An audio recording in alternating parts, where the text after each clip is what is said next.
ఖమ్మం జిల్లాలో అద్భుతం చోటు చేసుకుంది. పాలంతలోని KTPS thermal power station cooling టవర్లను ఈరోజు ఇంక్లోజర్ టెక్నాలజీ సహాయంతో కూల్చివేశారు. జెన్కో అధికారుల ప్రత్యేక పర్యవేక్షణలో వీటిని కూల్చివేశారు. 50 ఏళ్ల క్రితం వీటిని కేటీపీఎస్లో నిర్మించారు.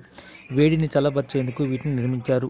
దాదాపు 110 అడుగుల ఎత్తులో ఉన్నటువంటి ఈ 4 టవర్లను ముందస్తున్నారు. గతంలో ఇదే తరహాలో ఢిల్లీలోని నోయిడాలో బిల్డింగ్లు కూల్చివేశారు. ప్రజలంతా ఈ కూల్చివేతను ఆసక్తిగా గమనించారు.